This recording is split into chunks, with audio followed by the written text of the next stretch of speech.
di hadapan 20 anggota keluarga. Ibu mertua menampar pipi saya hingga gema suaranya memenuhi seluruh ruang makan. Ia tersenyum menang, lalu ia berkata, "Contohlah kakak iparmu." Saat itu juga, saya memutuskan sesuatu. Halo, sahabat.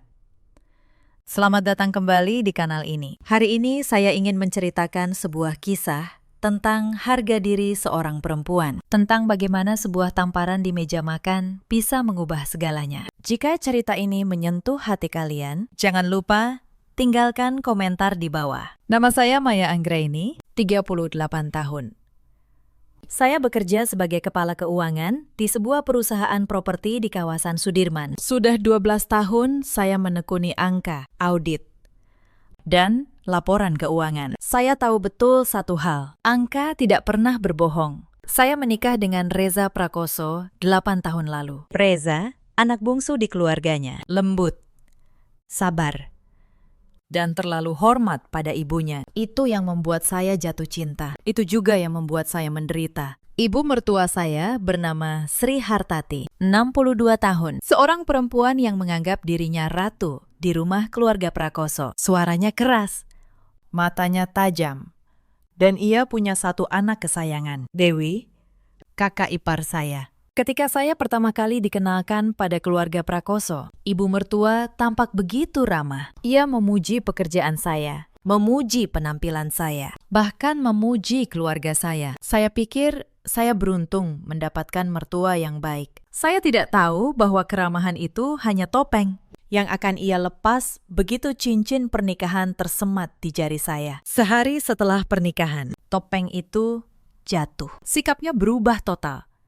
Ramah berganti dingin, pujian berganti tuntutan. Dan saya yang terlanjur jatuh cinta pada Reza, memilih bertahan, berpikir bahwa waktu akan melunakkan hatinya. Dewi, 34 tahun, cantik, pandai bicara manis, dan ahli memutar keadaan. Di depan ibu mertua, Dewi adalah malaikat. Di belakang, ia adalah ular. Malam itu, acara makan malam keluarga digelar di rumah besar di kawasan Menteng. Rumah dengan tiang marmer dan lampu kristal. Rumah yang kelak kalian akan tahu, menyimpan sebuah rahasia. Hari itu hujan gerimis turun di luar jendela. Saya datang langsung dari kantor. Saya masih membawa map laporan keuangan di tas. Saya tidak tahu bahwa malam itu akan menjadi titik balik dalam hidup saya. Lebih dari 20 kerabat hadir. 2 bibi, 3 paman, beserta istri dan anak-anak mereka. Ruang makan penuh dengan suara dan tawa. Aroma rendang memenuhi udara. Saya membantu menata meja. Saya menuang air.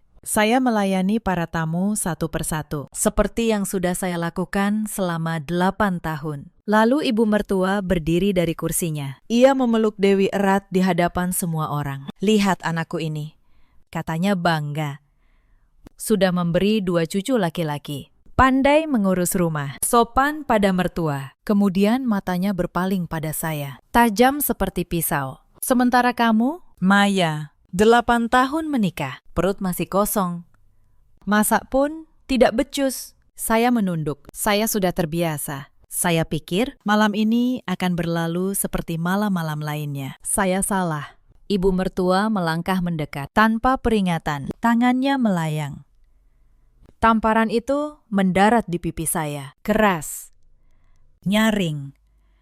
Ruang makan mendadak senyap. 20 pasang mata tertuju pada saya. Ada yang terkejut, ada yang menunduk, dan Dewi, kakak ipar saya, menutup mulut dengan tangannya. Tetapi sudut bibirnya melengkung. Ia tersenyum. Pipi saya terbakar, telinga saya berdenging. Saya menekan pipi dengan telapak tangan. Air mata menggenang, tetapi saya tahan. "Itulah caranya," kata ibu mertua dengan suara lantang. "Beginilah seharusnya menantu diajar di keluarga Prakoso. Contohlah Dewi. Belajarlah sopan santun." Dewi pura-pura menarik lengan ibunya. "Sudahlah, Bu, jangan begitu," ucapnya manis.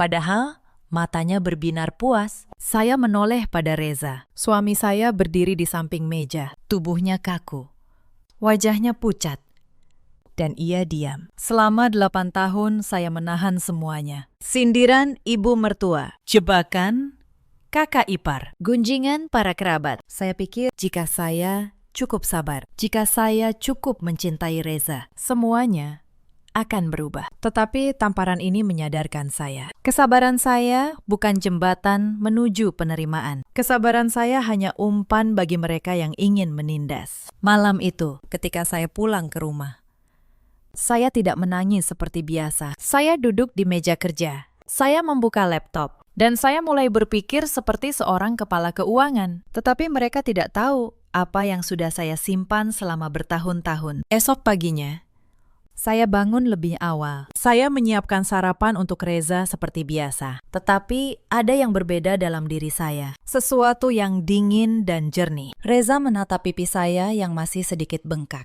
"Maya, soal semalam," gumamnya. "Aku minta maaf. Ibu memang keras." Saya tersenyum tipis. "Tidak apa-apa, Mas," jawab saya tenang. Tetapi dalam hati saya berkata, "Maaf, tidak cukup." Diam bukan dukungan. Di kantor, saya menjalani hari seperti biasa. Saya memeriksa laporan, menandatangani anggaran, memimpin rapat.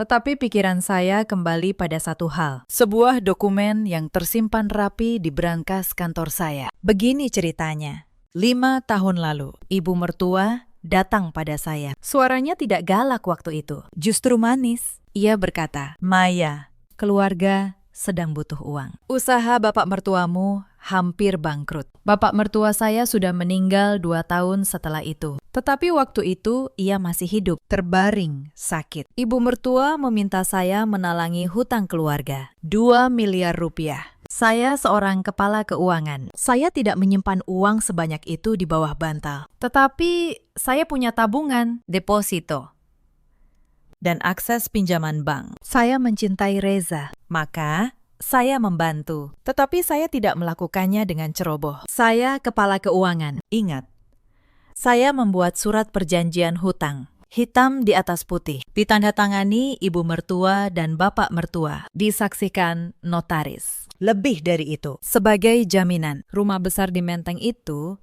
disertifikatkan atas nama saya. Rumah tempat tamparan itu terjadi. Rumah yang ibu mertua banggakan sebagai istana keluarga Prakoso. Secara hukum, rumah itu milik saya. Selama 5 tahun, saya tidak pernah menyinggungnya. Saya membiarkan mereka tinggal di sana. Saya membiarkan ibu mertua merasa berkuasa. Karena saya pikir ini keluarga. Karena saya pikir cinta lebih besar dari uang. Hutang 2 miliar itu tidak pernah dibayar. Sepeser pun tidak. Bahkan setiap lebaran, ibu mertua masih meminta tambahan untuk renovasi rumah, untuk modal usaha Dewi, untuk biaya sekolah cucu-cucunya. Saya menghitung dalam diam. Total uang yang sudah saya keluarkan untuk keluarga Prakoso dalam 8 tahun mencapai 3 miliar rupiah. 3 miliar.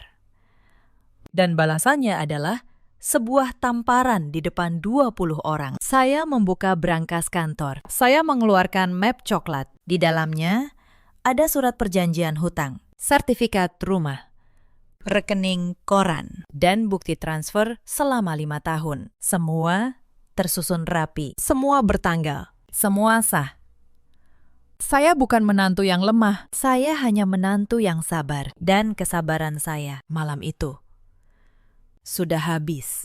Tetapi saya belum tahu bahwa masih ada kejutan lain menunggu. Tetapi sebelum saya menceritakan apa yang terjadi selanjutnya, kalian perlu tahu betapa dalamnya luka yang saya tahan selama 8 tahun ini. Tamparan di meja makan itu bukanlah yang pertama. Ia hanya yang paling terlihat. Ingatan saya melayang ke tahun pertama pernikahan. Saat itu saya masih percaya bahwa cinta bisa menaklukkan segalanya. Saya pindah ke rumah Menteng atas permintaan ibu mertua. Katanya, supaya bisa merawat bapak mertua yang mulai sakit-sakitan. Saya menyanggupinya. Setiap pagi sebelum berangkat ke kantor, saya menyiapkan sarapan untuk seisi rumah. Setiap malam sepulang kerja, saya membersihkan dapur dan mengurus keperluan bapak mertua. Saya bekerja penuh waktu sebagai kepala keuangan, tetapi di rumah. Saya diperlakukan seperti pembantu yang tidak digaji. Dewi, kakak ipar saya, tinggal hanya 2 blok dari sana. Tetapi ia tidak pernah membantu. Setiap kali ada acara, ia datang berdandan rapi, duduk manis, dan menerima pujian. Sementara saya berkeringat di dapur. Ia berfoto bersama tamu. Suatu kali, saya pulang larut karena tutup buku akhir tahun di kantor. Saya kelelahan. Saya belum sempat memasak. Ibu mertua menunggu di ruang tamu dengan wajah masam. "Jam berapa ini baru pulang?" bentaknya. Suami di rumah belum makan. Mertua belum makan. "Kamu pikir kerja kantoran itu lebih penting daripada keluarga?" Saya minta maaf. "Bu," kata saya, "ada tutup buku, tidak bisa ditinggal. Saya akan segera masak." Ibu mertua mendengus.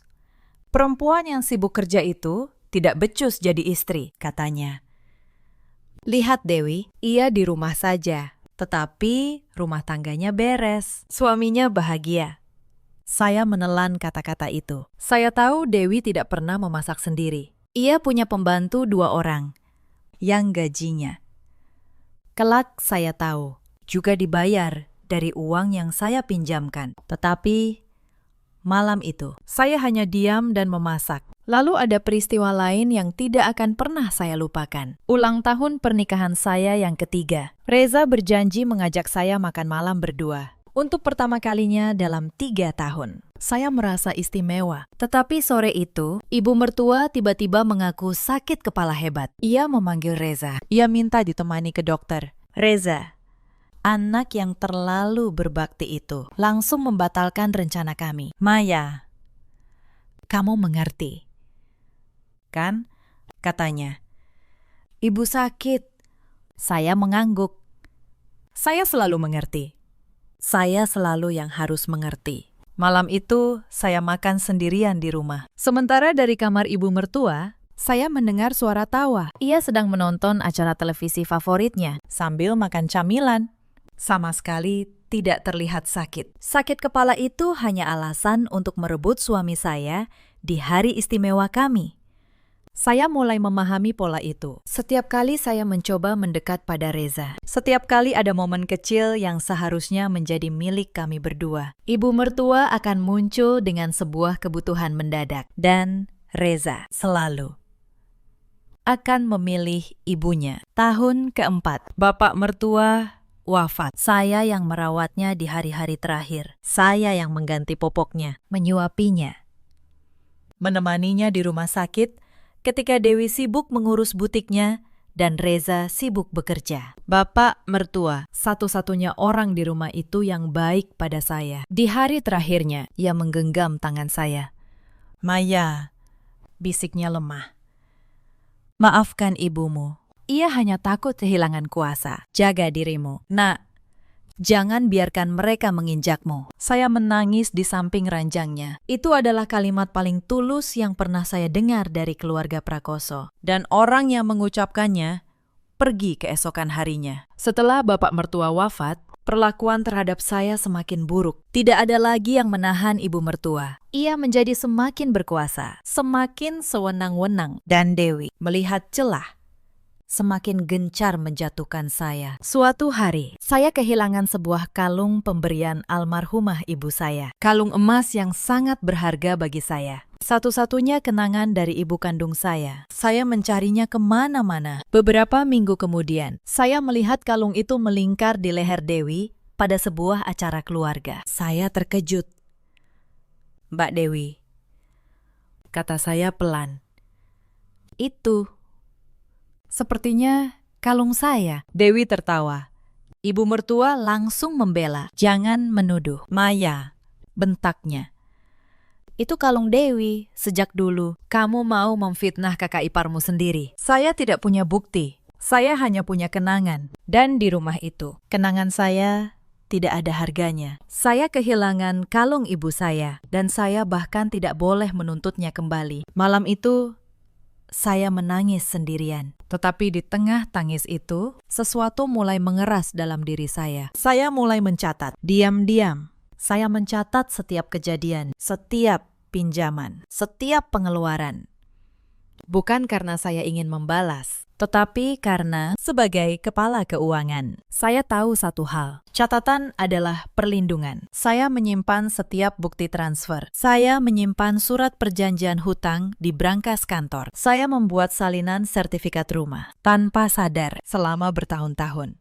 Saya sedang membangun sebuah benteng. Benteng yang baru akan saya gunakan ketika kesabaran saya benar-benar habis. Ada satu peristiwa lagi yang harus kalian tahu. Sesuatu yang membuat saya sadar bahwa penghinaan itu tidak lagi berhenti di pintu rumah Menteng. Beberapa bulan sebelum tamparan itu, ibu mertua datang ke kantor saya tanpa diundang. Ia muncul di lobi perusahaan properti tempat saya bekerja, tepat ketika saya sedang memimpin rapat penting dengan para investor. Resepsionis memanggil saya keluar dengan wajah bingung. "Bu Maya, ada ibu mertua Anda di lobi." Beliau agak ramai. Saya bergegas keluar. Ibu mertua berdiri di tengah lobi, berbicara keras pada siapapun yang mau mendengar. "Menantu saya ini," katanya pada seorang satpam, "sok sibuk kerja, tetapi di rumah tidak becus. Suaminya sampai kelaparan." Para karyawan menatap, beberapa berbisik. Saya, kepala keuangan yang dihormati di kantor itu, dipermalukan di hadapan bawahan dan rekan kerja saya sendiri. Wajah saya panas, tetapi saya menahan diri. "Bu, mari kita bicara di luar," kata saya pelan, menuntunnya keluar. Ternyata ibu mertua datang hanya untuk satu hal. Ia butuh uang 50 juta, mendadak. Untuk Dewi yang katanya sedang ada masalah. Ia tidak mau menunggu sampai saya pulang. Ia rela mempermalukan saya di tempat kerja demi uang yang, sekali lagi, tidak akan pernah dikembalikan. Bukan hanya itu. Beberapa minggu kemudian, Dewi melakukan sesuatu yang lebih keji. Ia menyebarkan gosip di antara keluarga besar bahwa saya mandul karena penyakit dan bahwa saya menyembunyikannya dari Reza sebelum menikah. Gosip itu tidak benar, tetapi ia menyebar cepat. Para kerabat mulai menatap saya dengan pandangan kasihan bercampur curiga. Ada yang bertanya langsung pada Reza di hadapan saya. "Reza, benar istrimu sakit, kasihan kamu, tidak punya keturunan?" Saya menunggu Reza membela saya. Saya menunggu ia berkata bahwa itu fitnah. Tetapi, sekali lagi, ia hanya diam.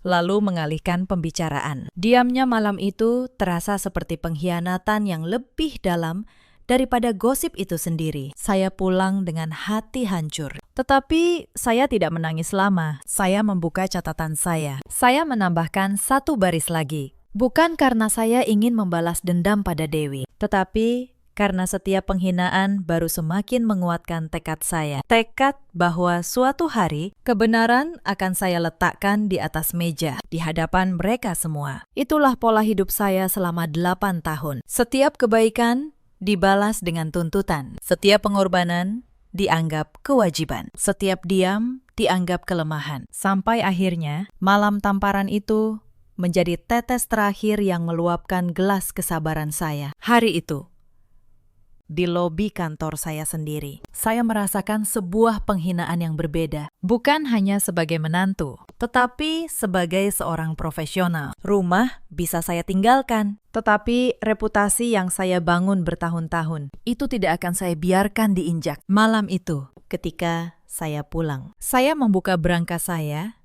dan menatap map coklat itu lama sekali. Saya belum siap menggunakannya. Tetapi saya tahu, hari itu akan tiba. Dan ketika tiba, saya tidak akan ragu.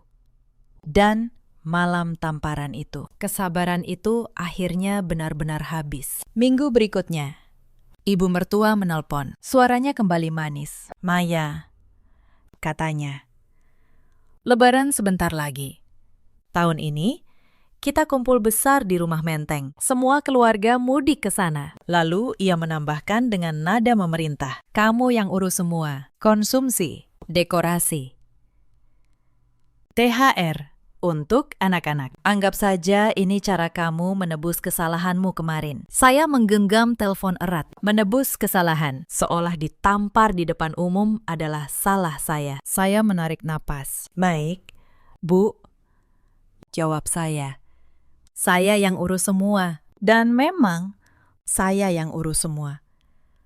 Tetapi tidak dengan cara yang mereka bayangkan. Hari-hari menjelang Lebaran berlalu cepat. Rumah Menteng dipenuhi keluarga yang mudik. 20 lebih kerabat menginap selama 10 hari. Ketupat, opor, ayam, rendang, dan nastar memenuhi meja. 10 hari itu adalah ujian kesabaran yang luar biasa. Saya mengambil cuti dari kantor, bukan untuk beristirahat, melainkan untuk melayani satu rumah penuh tamu. Saya bangun pukul 4 pagi untuk menyiapkan sahur, lalu sarapan, lalu makan siang, lalu makan malam untuk 20 lebih orang. Setiap hari, ibu mertua tidak pernah menyentuh dapur. Ia duduk di ruang tamu, menerima tamu, dan memamerkan rumah megah itu. Dewi datang setiap hari, tetapi hanya untuk berfoto dan bergosip. Ketika saya minta tolong mengupas bawang, ia mengernyit. "Aduh, Maya, nanti kukuku rusak," katanya. "Kamu kan lebih biasa kerja kasar." Saya menelan kata-kata itu. Kerja kasar. Seorang kepala keuangan perusahaan properti disebut biasa kerja kasar oleh perempuan yang hidup dari uang pinjaman saya. Di hari kelima, terjadi sebuah peristiwa yang membuat para tamu berbisik-bisik. Salah satu bibi memuji masakan rendang di meja. "Enak sekali rendang ini," katanya. "Siapa yang masak?" Sebelum saya sempat menjawab, ibu mertua menyahut cepat. "Oh, itu Dewi yang masak," katanya bangga. Anak saya memang pandai memasak, padahal sayalah yang memasak rendang itu sejak subuh. Dewi bahkan baru datang 1 jam yang lalu. Tetapi saya hanya diam. Saya sudah belajar bahwa membantah hanya akan mengundang tamparan baru. Entah di pipi, entah di harga diri. Di hari ke-7, ibu mertua meminta saya membayar seluruh biaya konsumsi 10 hari itu. Jumlahnya tidak sedikit. Hampir 50 juta rupiah untuk makanan, dekorasi, dan THR. "Anggap ini bakti kamu pada keluarga," katanya. Saya membayar semuanya tanpa membantah, tetapi saya menyimpan setiap struk, setiap nota, setiap bukti pembayaran, karena seperti yang sudah menjadi kebiasaan saya, catatan adalah perlindungan. Lalu di hari ke-8, terjadilah peristiwa yang mengubah segalanya. Peristiwa yang membuat saya tahu kesabaran saya benar-benar harus berakhir. Sore itu, ibu mertua duduk di kursi besar seperti seorang ratu. Dewi di sisinya, melayani dengan senyum palsu. Para kerabat memuji rumah itu. "Megah sekali rumah keluarga Prakoso," kata mereka. Saya hanya tersenyum dan terus menata hidangan, sebab saya ingin mereka merasa nyaman dulu, sebelum semuanya berubah. Malam itu, ketika saya hendak mengambil air di dapur, terjadi sesuatu yang membuat darah saya membeku. Saya tidak sengaja mendengar pembicaraan di balik pintu dapur. Suara ibu mertua, pelan, tetapi jelas. Ia berbicara dengan Dewi. "Pokoknya setelah Lebaran, kita urus surat-suratnya. Rumah ini harus balik nama ke Dewi. Si Maya itu tidak pantas punya apa-apa." Saya berdiri membeku di balik pintu. Jadi mereka tahu rumah itu atas nama saya, dan mereka berencana merebutnya. Mereka akan memaksa saya menandatangani surat balik nama. Dewi tertawa kecil. "Tenang, Bu. Maya itu bodoh soal beginian. Suruh saja tanda tangan. Dia pasti nurut. Dia kan cuma istri Reza yang penurut." Saya hampir tertawa di balik pintu. Bodoh soal beginian. Mereka berbicara tentang surat-surat dan kepemilikan di hadapan seorang kepala keuangan. Mereka benar-benar tidak tahu siapa yang mereka hadapi. Tetapi malam itu belum berakhir. Setelah saya keluar dari dapur, ibu mertua memanggil saya ke ruang keluarga di hadapan semua tamu yang masih berkumpul. "Maya," katanya dengan suara lantan. "Simi." Saya berjalan mendekat. 20 pasang mata kembali tertuju pada saya. Ibu mertua memegang sebuah piring yang masih ada sisa makanan. "Ini," katanya. Melempar piring itu ke meja di depan saya. "Cuci dan bersihkan semua piring tamu. Jangan sampai ada yang kotor. Menantu yang baik tahu tempatnya." Saya menatap tumpukan piring kotor dari 20 lebih orang. Lalu saya menatap Dewi yang duduk manis tanpa melakukan apa-apa. Lalu saya menatap Reza yang sekali lagi hanya diam menunduk. Baik, Bu, kata saya tenang. Saya mengumpulkan piring-piring itu satu persatu. Saya mencucinya hingga bersih. Bukan karena saya takut, tetapi karena malam itu saya sudah tahu apa yang akan saya lakukan. Saya membiarkan mereka merasa menang untuk terakhir kalinya. Karena kemenangan mereka sebentar lagi akan berubah menjadi keruntuhan. Sambil mencuci piring di dapur, saya tersenyum sendiri. Mereka pikir saya sedang menyerah. Padahal saya sedang menghitung hari menuju malam ketika semuanya akan terbongkar. Malam itu, saya menelpon Pak Tono, pengacara saya. Saya jelaskan situasinya. Saya minta ia menyiapkan semua dokumen. Pak Tono hanya berkata satu hal. Bu Maya,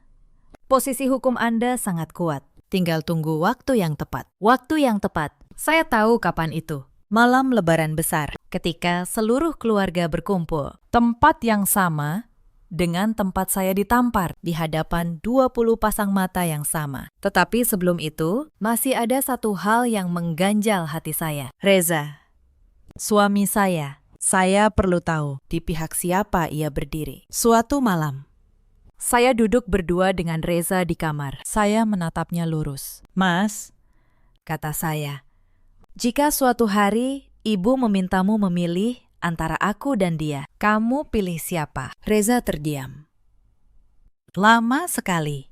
Lalu, ia menunduk. Maya, jangan begitu. Ibu tetap ibuku. Tetapi, kamu istriku. Aku tidak bisa memilih. Saya mengangguk pelan.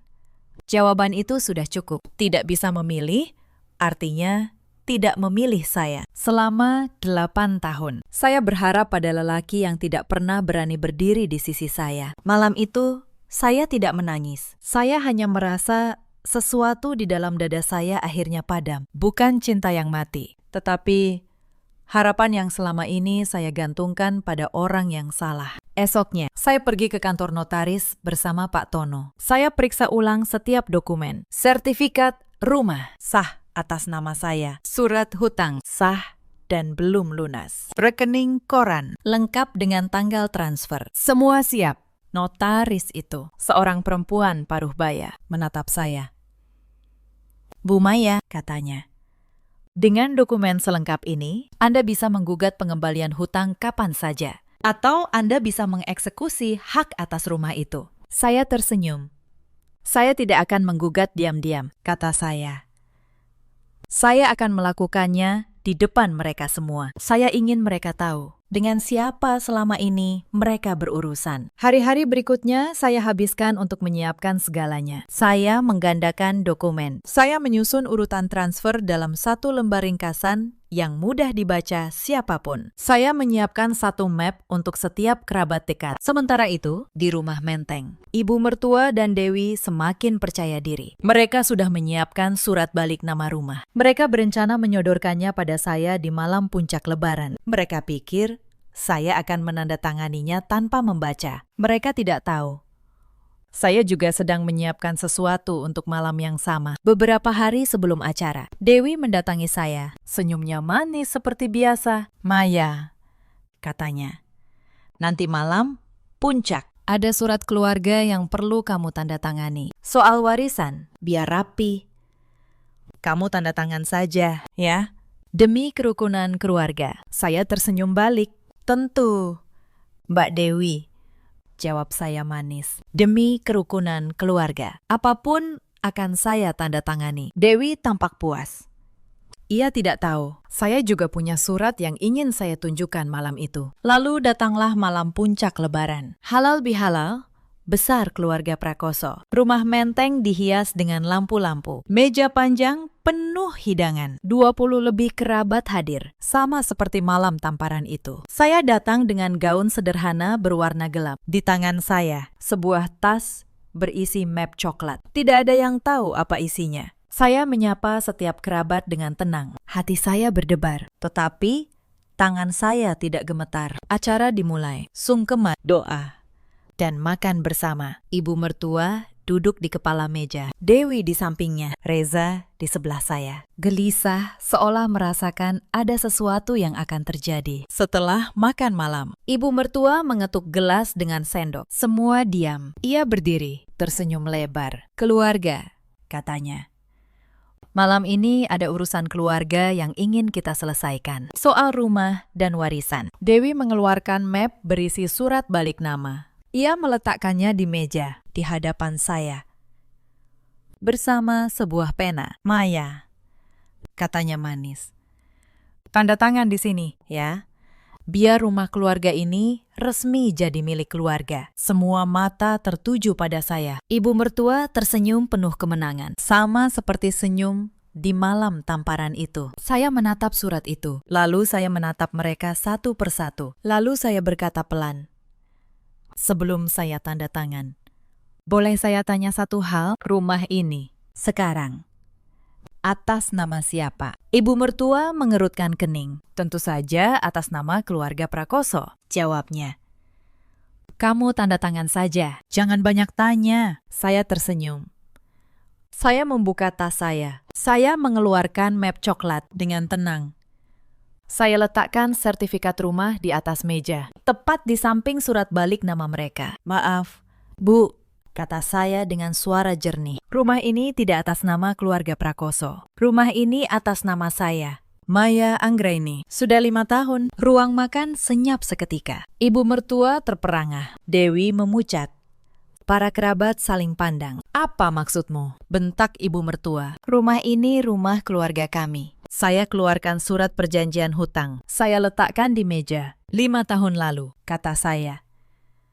Ibu meminjam 2 miliar rupiah dari saya untuk menyelamatkan usaha keluarga. Sebagai jaminan, rumah ini disertifikatkan atas nama saya. Ini suratnya, ditandatangani Ibu dan Bapak almarhum. Disaksikan notaris. Tangan ibu mertua gemetar. Itu cuma formalitas," katanya tergagap. Saya keluarkan rekening koran dan ringkasan transfer. Saya letakkan satu persatu. Hutang 2 miliar itu belum pernah dibayar. Lanjut saya. Selama 8 tahun. Total uang yang saya keluarkan untuk keluarga ini mencapai 3 miliar rupiah. Semua tercatat, semua bertanggal. Para kerabat mulai berbisik. Salah satu paman mengambil ringkasan transfer itu, membacanya. Dan wajahnya berubah. "Astagfirullah," gumamnya. "Ini benar semua." Sri, paman itu, adik dari almarhum bapak mertua, menatap ibu mertua dengan tidak percaya. "Sri," katanya dengan suara berat, "selama ini kamu bilang pada keluarga besar bahwa kamulah yang menanggung semua biaya rumah ini. Kamu pamer pada kami semua. Ternyata semua dari menantumu." Ibu mertua tidak bisa menjawab. Wajahnya yang biasa angkuh, kini pucat pasi. Seorang bibi yang lain, yang dulu ikut menertawakan saya di malam tamparan itu, kini menunduk malu. Ruangan yang tadi penuh tawa, kini dipenuhi keheningan yang berat. Dewi mencoba menyelah.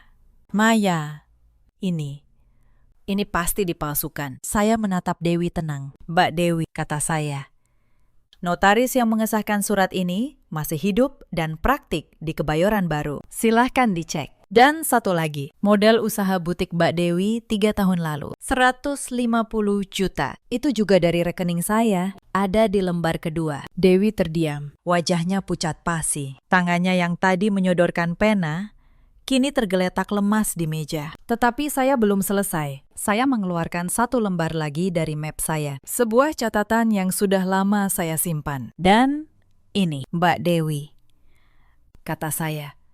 "Tahun lalu, ketika butik Mbak hampir disita bank. Siapa yang melunasi tunggakan sewa toko Mbak? 200 juta. Saya. Atas permintaan ibu. Yang berkata ini demi nama baik keluarga." Para kerabat menatap Dewi. Perempuan yang selama ini mereka kira kaya dan mandiri. Ternyata hidup dari belas kasihan menantu yang ia hina. Salah seorang sepupu menggelengkan kepala. "Pantas saja," gumamnya pelan.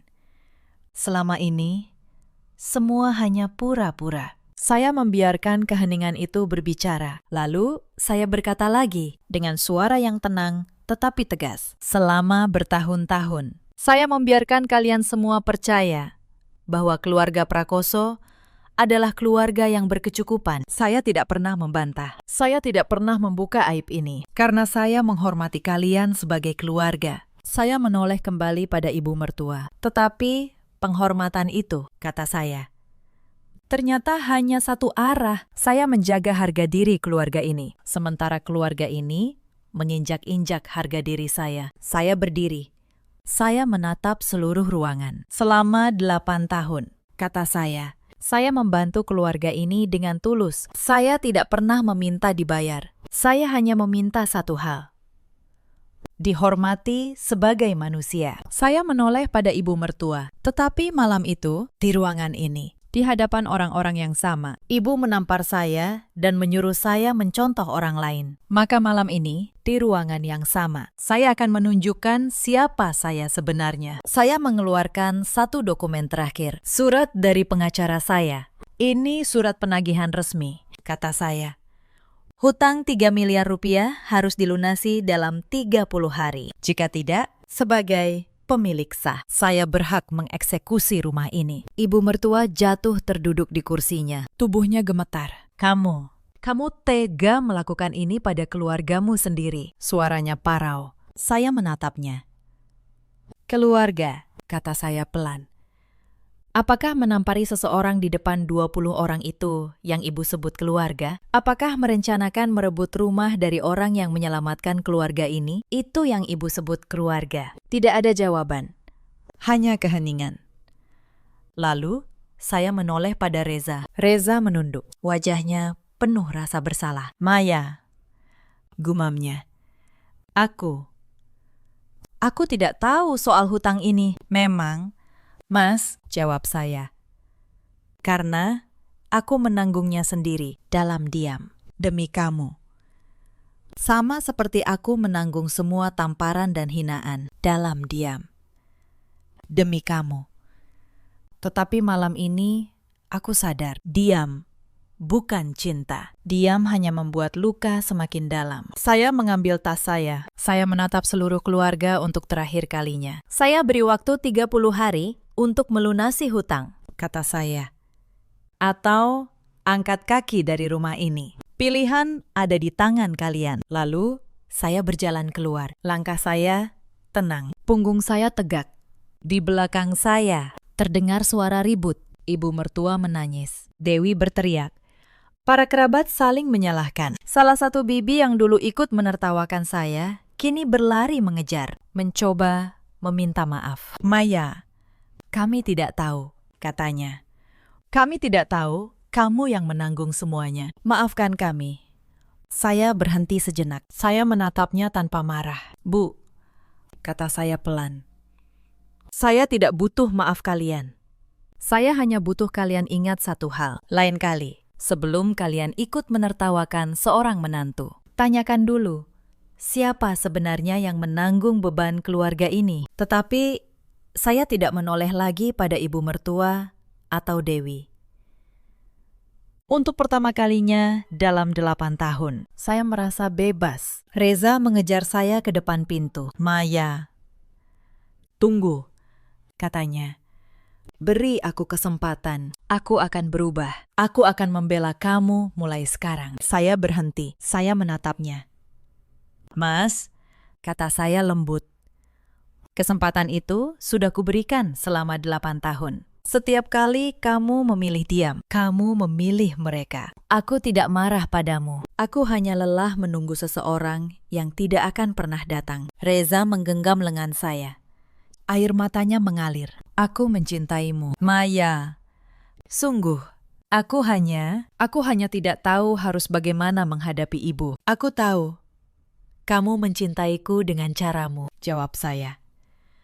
Tetapi cinta yang tidak berani membela bukanlah perlindungan. Selama 8 tahun, aku berdiri sendiri di rumah yang penuh orang. Aku tidak mau lagi merasa sendiri di sisi orang yang katanya mencintaiku. Aku akan mengurus perceraian dengan baik-baik, lanjut saya. Tidak akan ada drama, tetapi aku tidak bisa lagi tinggal di rumah yang membuatku merasa seperti pembantu. Reza terdiam. Air mata mengalir di pipinya. Tetapi ia tidak menahan saya, bahkan di saat terakhir. Ia tetap memilih untuk tidak melawan, dan itu sudah menjawab segalanya. Saya melangkah ke mobil. Hujan gerimis turun lagi malam itu, sama seperti malam tamparan itu. Tetapi kali ini, saya tidak merasa dingin. Saya menyalakan mesin dan menjalankan mobil, meninggalkan rumah Menteng untuk selamanya. 30 hari kemudian, keluarga Prakoso tidak mampu melunasi hutang. Mereka tidak punya 3 miliar rupiah. Uang itu sudah lama habis untuk gaya hidup dan butik Dewi yang bangkrut. Dalam masa 30 hari itu, mereka mencoba segala cara. Mula-mula, ibu mertua mengirim para kerabat untuk membujuk saya. Mereka datang ke kantor Pak Tono, memohon agar saya membatalkan tagihan demi nama baik keluarga, kata mereka. Demi mendiang Bapak. Saya menjawab melalui Pak Tono, justru demi nama baik keluarga. Hutang harus dibayar, kata saya. Dan demi mendiang Bapak, yang dulu memohon agar saya tidak diinjak, saya tidak akan mundur. Lalu Dewi datang sendiri ke kantor saya. Kali ini tanpa senyum manis. Wajahnya keras. Maya, katanya, kamu puas sekarang. Kamu hancurkan keluarga kami. Saya menatapnya tenang. Mbak Dewi, jawab saya tidak menghancurkan apapun. Saya hanya menagih apa yang menjadi hak saya dan berhenti membiayai kebohongan kalian. Yang menghancurkan keluarga ini bukan saya, tetapi keserakahan yang kalian pelihara bertahun-tahun. Dewi tidak punya jawaban. Ia pergi dengan tangan kosong, sama seperti kebenaran yang akhirnya ia hadapi. Saya tidak mengusir mereka ke jalan. Saya bukan orang seperti itu. Melalui Pak Tono, saya menawarkan kesepakatan. Mereka boleh tetap tinggal, tetapi rumah dijual, dan mereka pindah ke rumah yang lebih kecil sesuai kemampuan mereka. Sisa hasil penjualan setelah dipotong hutang, saya kembalikan pada mereka. Saya tidak mengambil lebih dari hak saya, karena bagi saya, ini bukan soal balas dendam. Ini soal keadilan. Ini soal angka yang akhirnya berbicara jujur. Rumah Menteng terjual. Ibu mertua dan keluarganya pindah ke rumah sederhana di Depok. Dewi, yang dulu bangga dengan butiknya, kini bekerja sebagai penjaga toko. Para kerabat yang dulu memuji rumah megah itu, satu persatu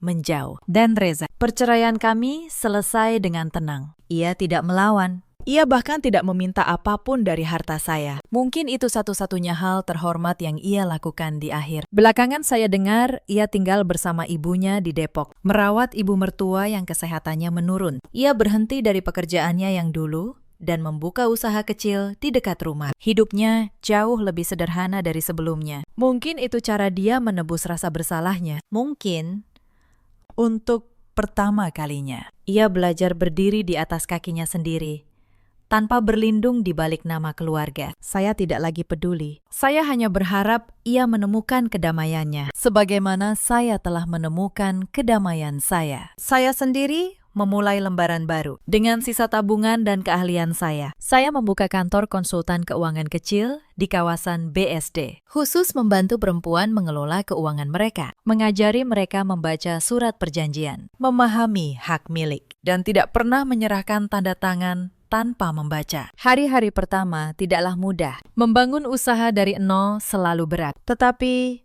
untuk pertama kalinya, semua keringat saya adalah untuk diri saya sendiri, bukan untuk menyenangkan orang yang tidak pernah puas. Setiap pagi, saya bangun dengan tujuan, bukan dengan rasa takut. Klien pertama saya adalah seorang perempuan yang baru bercerai. Ia datang dengan mata sembab. "Bu Maya," katanya, "saya tidak punya apa-apa lagi." Suami dan mertua mengambil semuanya. Saya tersenyum dan menggenggam tangannya. "Mari kita lihat angkanya bersama," kata saya.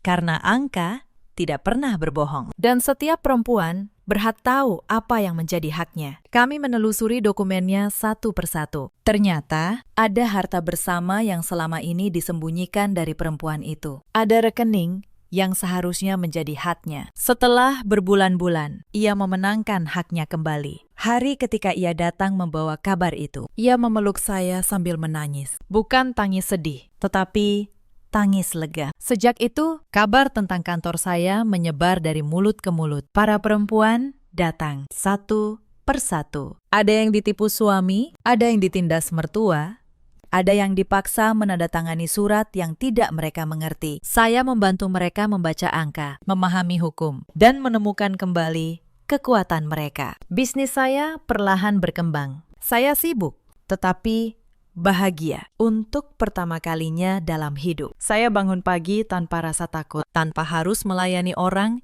yang merendahkan saya, tanpa harus menelan hinaan demi sebuah kata bernama keluarga. Beberapa bulan kemudian, saya mendengar kabar tentang ibu mertua. Kesehatannya menurun, tekanan darahnya naik, dan ia sempat dirawat di rumah sakit. Reza yang merawatnya, dibantu Dewi yang kini hidup sederhana. Suatu hari, Reza mengirim pesan pada saya. "Maya," tulisnya, "Ibu ingin minta maaf padamu. Ia menyesal. Apakah kamu mau menemuinya?" Saya merenung lama. Lalu saya pergi menjenguk ibu mertua di Depok. Bukan karena dendam saya sudah hilang sepenuhnya, melainkan karena saya tidak ingin membawa beban kebencian seumur hidup. Itu hanya akan meracuni diri saya sendiri. Ibu mertua terbaring lemah di tempat tidur. Tubuhnya yang dulu angkuh, kini kurus dan rapuh. Ketika melihat saya, air matanya mengalir. "Maya," bisiknya, "maafkan ibu.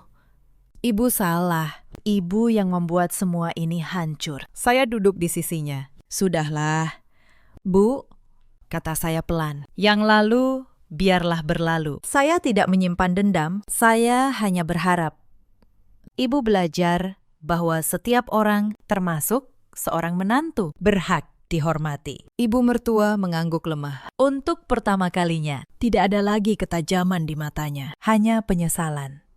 Saya meletakkan sekantong buah di meja, lalu pamit.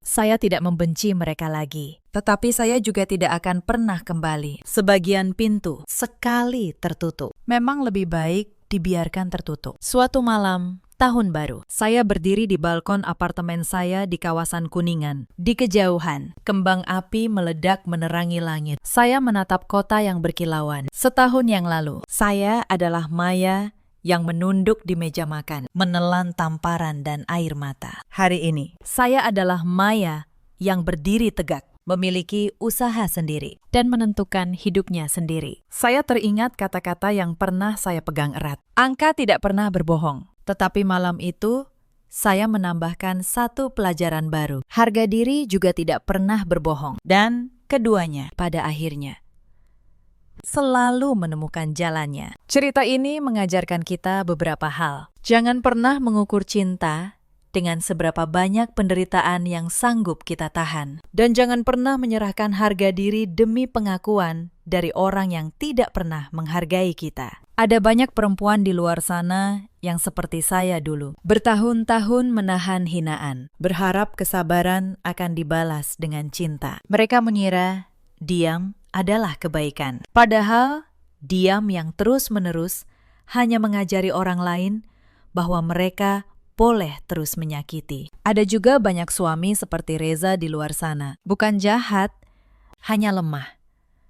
Mereka mencintai, tetapi tidak berani membela. Dan kelemahan itu kadang lebih menyakitkan daripada kekejaman. Ada pula para ibu mertua seperti Sri Hartati, yang lupa bahwa menantu juga seorang anak perempuan dari ibu yang lain, yang mengira kuasa atas keluarga adalah hak yang abadi. Padahal, segala yang dibangun di atas penghinaan, cepat atau lambat akan runtuh. Hari ini, ibu mertua saya hidup sederhana di Depok. Dewi belajar arti kerja keras dari awal. Reza menjalani hidupnya dengan rasa bersalah yang ia pilih sendiri. Dan saya bangkit menjadi versi terbaik dari diri saya dalam hidup. Kita selalu punya pilihan. Kita bisa memilih untuk terus menunduk atau memilih untuk berdiri. Kita bisa menelan setiap hinaan atau berkata, "Cukup." Saya memilih berdiri dan saya tidak pernah menyesalinya. Jika kalian sedang berada di posisi saya yang dulu, ingatlah satu hal. Kemandirian adalah penopang utama seorang perempuan. Pelajari hak kalian. Simpan setiap bukti. Dan Jangan pernah menyerahkan tanda tangan atau harga diri tanpa membaca dengan saksama. Ceritakan kisah kalian di kolom komentar. Mungkin cerita kalian akan menjadi kekuatan bagi perempuan lain di luar sana. Terima kasih sudah menemani saya sampai akhir. Sampai jumpa di kisah berikutnya.